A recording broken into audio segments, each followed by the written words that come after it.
जय मसीह की। आप देख रहे हैं आपका अपना चैनल मोल प्रेम।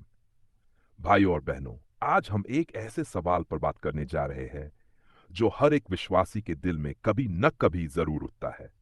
जब परमेश्वर चुप हो जाता है, तब क्या वह हमें अनदेखा कर रहा होता है?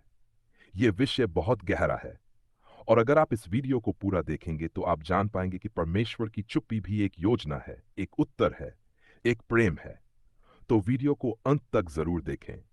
अगर आप प्रभु की आवाज सुनना चाहते हैं, अगर आप चाहते हैं कि आपकी प्रार्थनाओं का जवाब मिले, तो पहले ही इस वीडियो को लाइक कर दीजिए, चैनल को सब्सक्राइब करिए और कमेंट में लिखिए, हे प्रभु, मुझे भी सुन।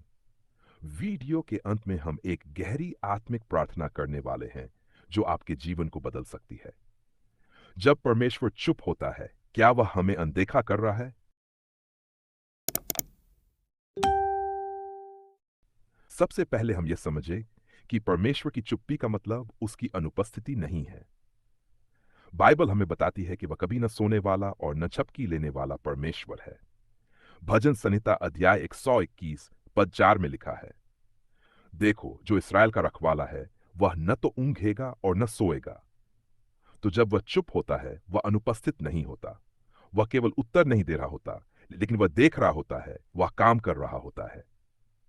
हम में से बहुतों ने यीशु मसीह की यह बात सुनी है, मांगो तो तुम्हें दिया जाएगा, ढूंढो तो तुम पाओगे, खटखटाओ तो तुम्हारे लिए खोला जाएगा। मत्ती अध्याय 7 पद 7। लेकिन जब हम मांगे, ढूंढे और खटखटाएं और फिर भी कोई आवाज ना आए, तो क्या इसका अर्थ यह है कि वह हमें अनदेखा कर रहा है? नहीं, इसका अर्थ है कि वह हमें कुछ सिखा रहा है। बाइबल में चुप्पी के उदाहरण। पहला उदाहरण, अय्यूब की कहानी। अय्यूब, उसने कोई पाप नहीं किया था, फिर भी उसके जीवन में दुख, हानि और पीड़ा आई। और सबसे कठिन बात यह थी कि जब वह परमेश्वर से उत्तर चाहता था, परमेश्वर चुप था।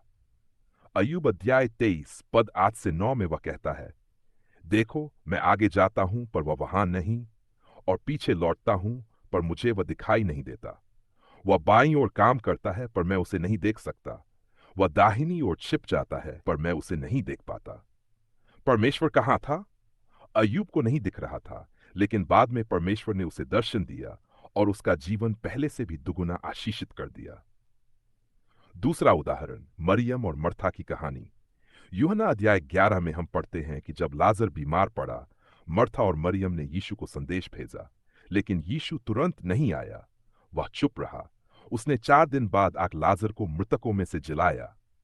क्यों? क्योंकि वह केवल चंगाई नहीं देना चाहता था, वह पुनरुत्थान और जीवन का चमत्कार दिखाना चाहता था।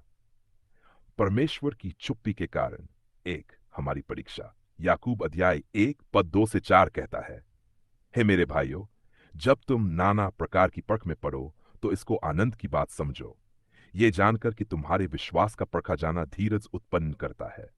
चुप्पी में परमेश्वर हमें परीक्षा में डालता है कि क्या हम उसके बिना देखे उस पर विश्वास करेंगे। 2 आत्मिक परिपक्वता का निर्माण। हिब्रियों अध्याय 5 पद 14 कहता है कि पक्के भोजन की जरूरत केवल उन लोगों को होती है जो परिपक्व हैं।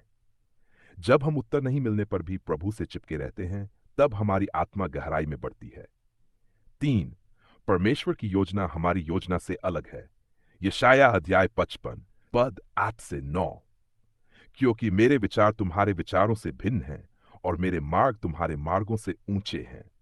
हम सोचते हैं कि परमेश्वर अब बोले, पर वह जानता है कब बोलना है। परमेश्वर की चुप्पी में विश्वास कैसे बनाए रखें? पहला, उसके वचन में बने रहो। पद 17। विश्वास सुनने से और सुनना मसीह के वचन से होता है। जब प्रभु की आवाज न सुनाई दे, तब बाइबल खोलो, वहां बोलता है। दूसरा, अतीत की गवाही को याद करो। भजन संहिता अध्याय 43 पद 5। हे मेरे प्राण, तू क्यों गिरा जाता है? तू मुझ में क्यों व्याकुल है? परमेश्वर की आशा लगाए, मैं फिर उसका धन्यवाद करूंगा। वह मेरा उद्धार और मेरा परमेश्वर है। याद रखो, जब प्रभु ने पहले तुम्हें बचाया था, वही विश्वास अब भी रखो। तीसरा, प्रार्थना में लगे रहो। लूका अध्याय 18 में यीशु ने एक विधवा की कहानी सुनाई, जो बार बार न्यायाधीश के पास जाकर न्याय मांगती रही। अंत में उसे न्याय मिला। यीशु ने कहा, क्या परमेश्वर अपने चुने हुओं का न्याय न करेगा, जो रात दिन उससे पुकारते हैं? याद रखो, चुप्पी कोई अस्वीकार नहीं है।